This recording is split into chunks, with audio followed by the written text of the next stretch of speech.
దీన్ని మనం చెట్లకైతే వేసుకుంటున్నాం అండి. ఎట్లా వేసుకుంటున్నాం కూడా చూపిస్తాను. ఇదిగోండి గుప్పట్లు తీసి ఇట్లా చెట్లకైతే వేస్తున్నానండి నేను. ఇట్లా అన్ని చెట్లకు వేసుకుంటా ఉండాలండి. అనుకోవచ్చండి ఇట్లా వేయడం వల్ల అసలు ఏమిటి ఉపయోగం అంటే కాయలు అనేది చాలా హెల్దీగా మంచిగా గ్రోత్ అవుతాయి అనమాట అండి. ప్లాంట్స్ అవ్వడం. ఇదిగోండి వీటికి కూడా అయితే వేస్తున్నాను.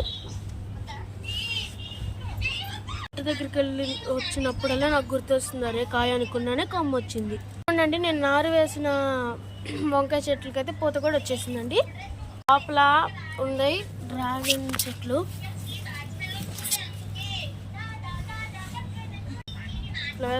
పెద్దవి అవ్వాలండి.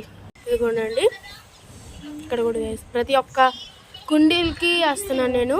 ఈ ప్లస్ ఈ కలిపితే కాయలు అయితే మామూలుగా అయ్యి అసలు.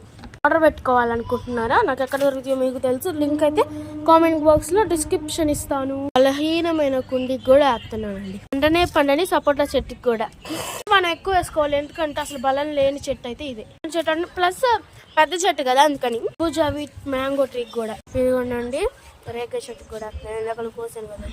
మీరు కూడా ఇట్లా ట్రై చేయండి. అయితే జాంకాయ చెట్టు ఉంది కదా పాపం ఒక మూలన, దానికి కూడా చిన్న జాంకాయ చెట్టు, మినీ జాంకాయ చెట్టు అండి. గోంగూర అయితే పెద్ద జాంకాయ, పెద్ద చెట్టు. ఇక్కడ కూడా అంటే మీరు అనుకోవచ్చు దానికి అంతటా అయ్యా వేసావు, నువ్వు వేయలేదు అన్నారు కదా, మరి దాని అంతా ఎలా వేసినాయి అంటే ఇదిగోండి ఈ కిచెన్ కాంపోస్ట్ వల్లే.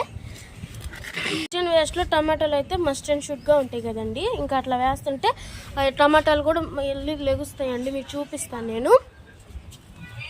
మీరు ఇట్లా ట్రై చేసి ఆ రిజల్ట్స్ నాకు చెబితే అసలు చూద్దాం. మీరు ట్రై చేస్తే చాలా ఈజీగా ఉంటుందండి. Bye bye.